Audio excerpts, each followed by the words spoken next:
ఈ వీడియో చూసే ముందు మిగతా 7 పార్ట్స్ చూసి అప్పుడు ఈ వీడియో చూడండి. మీకు ఈ కథ పూర్తిగా అర్థమవుతుంది. ప్లేలిస్ట్ కూడా అవైలబుల్లో ఉంది.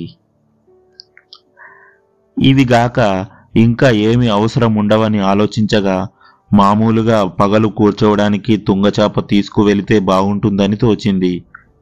అక్కడికి వెళ్ళి నా హిందూ ధర్మం విరుద్ధంగా ప్రవర్తించదలుచుకోలేదు గనుక అక్కడ దొరకవని భయంతో 6 యజ్ఞోపవతి సజ్జతలు 3 పట్టుమొలతాళ్ళు కూడా తీసుకొని వెళ్దామని అనుకున్నాను. చాలా అవసరమని తోచింది. ఇంకా ఎంతసేపు ఆలోచించినా తీసుకొని వెళ్ళవలసినవేవి కనబడలేదు. ఇదంతా చూసి కొందరు చాదస్తముగా కనబడవచ్చు, కానేది వెళ్ళేది దూరదేశము.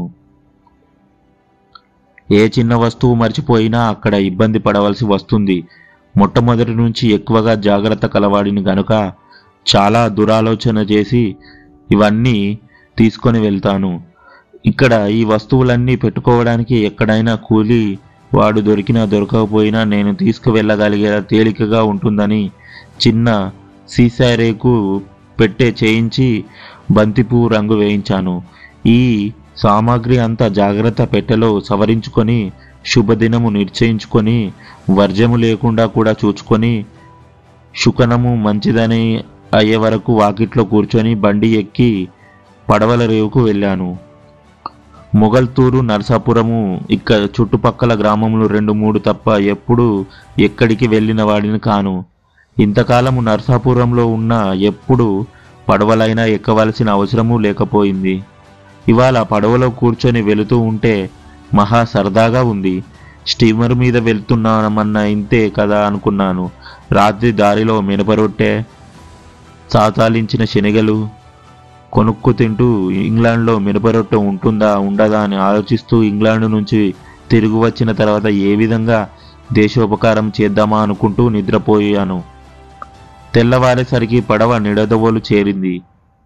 మెలకువ రావడంతోనే నేను తలపెట్టిన మహత్కార్యము జ్ఞాపకం తెచ్చుకొని దీర్ఘ నిశ్వాసము విడిచి పడవ దిగి త్వరగా స్టేషన్కు వెళ్ళి అక్కడ నిలబడ్డా. ఒక పెద్ద మనిషి సంబోధించి టికెట్ ఇవ్వండి త్వరగా అన్నాను.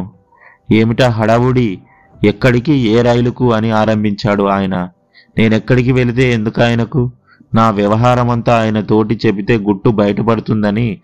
సరే అదంతా ఎందుకులేండి, ఇప్పుడు టికెట్ త్వరగా ఇప్పించండి అన్నాను. నన్ను ఎగాదిగా చూసి టికెట్ ఇచ్చి ఆయన ఇంకా రాలేదు, కాసేపు ఉండమన్నాడు. కొంచెం సేపు అయిన తర్వాత వచ్చినట్లు తెలుసుకొని వెళ్ళి టికెట్ ఇవ్వమన్నాను. ఆయన కూడా ఎక్కడికి అన్నాడు. చెబుతానులేండి, టికెట్ ఇవ్వండి. ఏమయ్యా ఈ ఆలాపు, ఏ ఊరు పోతావయ్యా? దగ్గర ఉన్న వాళ్ళందరూ నవ్వడం మొదలుపెట్టారు. ఇది ఎక్కడయ్యా? వట్టి నాటుపురం మాదిరే ఉండావు. నీవు పూడ్చేది చెప్పకపోతే టికెట్లు ఎస్టాయ్యా ఇచ్చేది? పోయ్యా, బుద్ధి లేదులే, ఉండు, వాడిట్లా కాచుకున్నాడు అని కేకలు వేశాడు. దగ్గర ఉన్న వాళ్ళంతా నన్ను మందలించారు. ఈ రైలు చాలా దూరం వెడుతుండండి, చాలా చోట్ల ఆగుతుంది, అందుచేత ఏ ఊరు వెళ్ళాలో చెబితే ఆ ఊరికే టికెట్ ఇస్తారు అని ఒక పెద్ద మనిషి నిమ్మలంగా హితోపదేశం చేశాడు. ఆయన చెప్పిన మాటలు నాకు సబబుగానే ఉన్నట్లు తోచింది. అందుచేత ఇచ్చే ఆయనతోటి చెన్నపట్నం వెళ్ళాలి అని చెప్పాను. అనేసరికి కల్లెర్ర చేసి, ఎన్నా అయ్యా ఇది, ఈ పొద్దు ఎక్కడ వచ్చావయ్యా? వట్టి జంతువు వల్లే ఉండావు, పో అయ్యా, జల్దీ పో అయ్యా. వాళ్ళంతా కాసుకొన్నారు. పొమ్మంటే ఏందయ్యా అట్లా మూతి పెట్టి చూస్తావు? పట్నం బండి సాయంకాలం వరకు రాదయ్యా, అప్పుడు దాకా ఎక్కడైనా పండుకొని తుంగు అయ్యా అన్నాడు. నా దగ్గర ఉన్న వాళ్ళంతా నన్ను అవతలికి తోసేశారు. పోనీ కొంచెం సమర్థముగా తగిన తర్వాత మళ్ళీ వద్దామని వెళ్ళాను. రైలు కాబోలు గంట కొట్టారు. అప్పుడు మళ్ళీ పట్నం బండి ఎప్పుడు వస్తుందా అండి అన్నాను.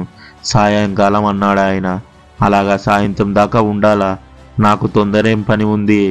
అప్పుడే నా ముఖం కేసి చూసి, ఓ తిరిగి వస్తిరా, తొందర పని ఉంటే నడిసిపో అని కిటికీ తలుపు వేసుకొని చక్కపోయినాడు మాస్టారు.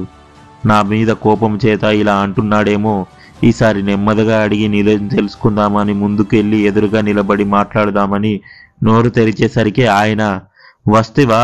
పట్నం బండి ఎప్పుడు వచ్చేది తెలుసుకొని దానికి వస్తివా? ఒకసారి చెబితే నీకు బుద్ధి లేదు అని ఆరంభించాడు. అసలే అరవవాళ్ళంటే నాకు కోపం. అందులో ఆయన ముఖం స్పష్టంగా మచ్చలతోటి నల్లగా మరి అసహ్యంగా ఉన్నది. నేను నూరికే తెలియని విషయము నెమ్మదిగా అడుగుతూ ఉంటే ఆయన అంత మర్యాద లేకుండా మాట్లాడతాడేం? నాకు కోపం వచ్చింది. నేను ఇంగ్లాండ్ వెళ్తున్నాను అని జాగ్రత్త అని చెబుదామనుకున్నాను. కానీ ఆయన ఇంతకంటే ఏడిపిస్తే బాగుండదని తోచింది. నెక్స్ట్ పార్ట్ వెయిట్ చేయండి. ఈ వీడియో నచ్చినట్లయితే లైక్ చేసి మీకేమనిపించిందో కామెంట్ రూపంలో తెలియజేయండి. మరిన్ని వీడియోల కోసం సబ్స్క్రైబ్ చేసుకోండి. Thank you for watching our videos.